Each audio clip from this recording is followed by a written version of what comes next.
Welcome to ચેતુસ kitchen. આજે આપણે બનાવીશું બાળકોના ફેવરિટ હક્કા નૂડલ્સ। એના માટે આપણે અહીંયા 200 ગ્રામ જે પેકેટ આવે છે હક્કા નૂડલનું બજારમાં એ આપણે અહીંયા લીધું છે। અને આ એનો મસાલો છે, અને આ છે સોયા સોસ, આ છે રેડ ચીલી સોસ, અને આના 2 લીલા મરચાં, 1 ઇંચ આદુનો ટુકડો, અને 5 થી 6 લસણની કળીની અહીંયા આપણે પેસ્ટ બનાવી લીધી છે।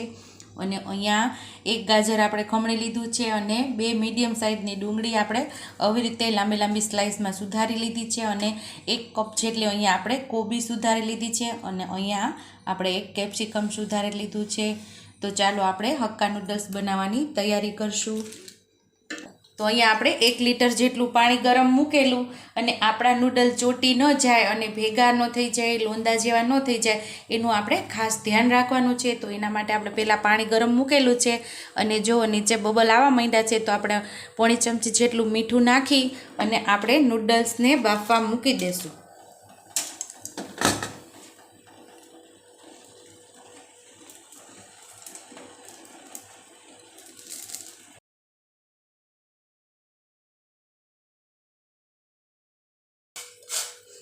આપણું પાણી સરસ ગરમ થઈ ગયું છે, અને 5 મિનિટ સુધી આપણે એને નૂડલને બફાવા દેવાના। 5 મિનિટથી આપણે વધારે નૂડલ નહીં બાફવાના, અને આને એકદમ ફાસ્ટ ગેસ ઉપર જ આપણે એને બાફશું। અહીંયા આપણે નૂડલ ઉમેર્યા પછી એકદમ ઉફાણો આવે છે, ઉભરાય છે, તો આપણે એકવાર આપણે એને ફેરવી લઈશું। અહીંયા આપણા નૂડલ થાય છે એને 5 મિનિટ થઈ ગઈ છે, અને આપણે આવી રીતે જોઈ લેવાનું કે આપણે માત્ર આમ નૂડલ આપણા હાથેથી તૂટવા જ જોઈએ। તો હવે આપણે ગેસ બંધ કરી દઈશું, અને એક કાણાવાળી ચાળણીની અંદર આપણે આ નૂડલ બધા કાઢી લઈશું। આપણે નૂડલ ગરમ પાણીમાંથી કાઢી લીધા છે, અને ઉપરથી આપણે ઠંડુ પાણી ઉમેરશું, એટલે આપણા નૂડલ ચોટી ન જાય, એકદમ છૂટા છૂટા રહે, અને ઓવરકુક પણ ન થાય। કારણ કે જો ભેગા ભેગા રહે અને ગરમ પાણી અંદર રહી જાય તો એ એકદમ એમાં પૈડા પણ આપણે આ ચડી જાય, આપણે જ્યાં સુધીનો એનો વઘાર કરીએ ત્યાં સુધીમાં। આપણા આ નૂડલ ઠંડા થઈ જવા જોઈએ, એટલે ઉપરથી આપણે ઠંડુ પાણી રેડવાનું, અને જો ઠંડુ પાણી ઉમેર્યા પછી એકવાર આવી રીતે હાથ ફેરવી લેવાનો। આપણા નૂડલ બધા છૂટા છૂટા આવી રીતે થઈ જાય છે। જો આપણે પાણીની અંદર હોય ત્યારે એકદમ ફૂલેલા લાગે છે, અને આપણે ઉપરથી ઠંડુ પાણી ઉમેરીએ ને તો થોડાક સુકડાઈ ગયા હોય ને એવું લાગે છે। જુઓ, તો આવા જ આપણા નૂડલ થઈ જવા જોઈએ। અને હવે આપણે ઉપરથી 2 ચમચી જેટલું તેલ નાખશું, અને બધું મિક્સ કરી લઈશું, એટલે આપણા નૂડલ એકાબીજા સાથે ચોટી ન જાય। હવે બધું મિક્સ કરી લેવાનું હાથ વડે અથવા તો ચમચી વડે, તમને જેમ ફાવે એમ, તમને જેમ અનુકૂળ આવે એવી રીતે આપણે નૂડલને આની અંદર તેલ મિક્સ કરી લેશું।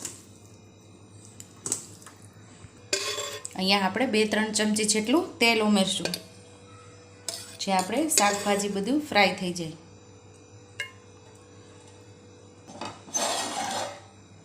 આખી પેનમાં આપણે ફેલાવી લઈશું। અહીંયા આપણું તેલ સરસ ગરમ થઈ ગયું છે, તો આપણે આદુ મરચાં અને લસણની જે પેસ્ટ તૈયાર કરેલી એ પહેલાં ઉમેરી દઈશું આપણે,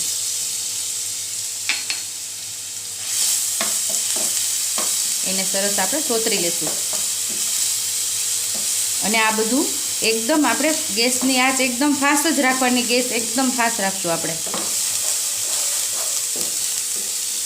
આપણે ડુંગળી ઉમેરી દઈશું પહેલાં,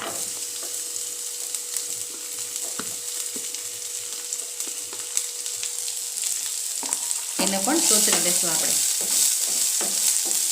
અહીંયા આપણે બહુ શાકભાજીનો ઓછો ઉપયોગ કરવાનો છે, નૂડલમાં બહુ શાકભાજી ના હોય એટલે આપણે અહીંયા ઓછો ઉપયોગ કરશું।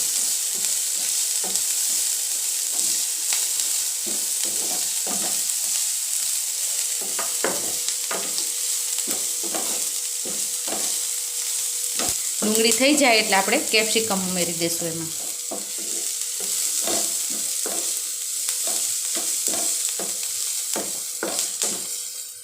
અહીંયા ડુંગળીનો કલર ચેન્જ થઈ ગયો છે, અને આપણે હવે કેપ્સિકમ ઉમેરી દઈશું।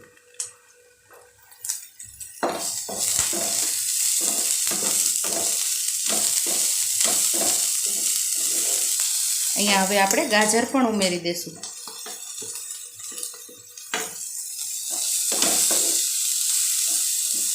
અને કોબી પણ આપણે અહીંયા ઉમેરી દઈશું।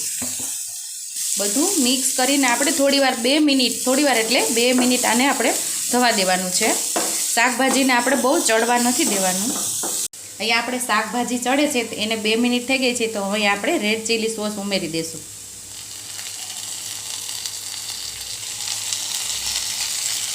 એને સરસ મિક્સ કરી લઈશું અને સોયા સોસ પણ ઉમેરી દઈશું. રેડ ચીલી સોસ 2 ચમચી જેટલો હતો, અહીંયા આપણે સોયા સોસ 3 ચમચી જેટલો ઉમેરીશું. એટલે આનાથી આપણા નૂડલનો કલર બહુ મસ્ત આવશે. આ બધું મિક્સ કરી દેવાનું.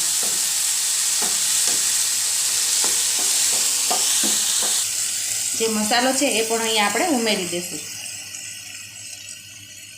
અને હવે આપણે નૂડલ્સ જે બાફેલા એ પણ અહીંયા આપણે ઉમેરી દઈશું બધા.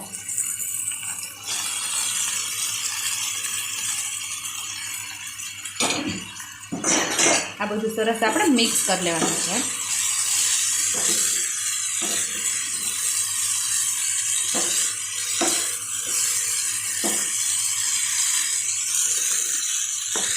તો આવી રીતે બધું સરસ મિક્સ કરી દેવાનું. બજારમાં જે લારી પર મળે એવા જ નૂડલ આપણા મસ્ત તૈયાર થયા છે. બાળકોને ખાવાની ખૂબ મજા આવશે. તો એક સર્વિંગ પ્લેટની અંદર આપણે કાઢી લઈશું. તો તૈયાર છે અહીંયા આપણા હક્કા નૂડલ. જો તમને મારી રેસીપી પસંદ આવી હોય તો મારી રેસીપીને લાઇક કરજો, શેર કરજો અને સબસ્ક્રાઈબ કરતાં ભૂલતા નહીં. અને કમેન્ટ બોક્સમાં કમેન્ટ કરજો કે મારી રેસીપી કેવી લાગી. તો આવજો.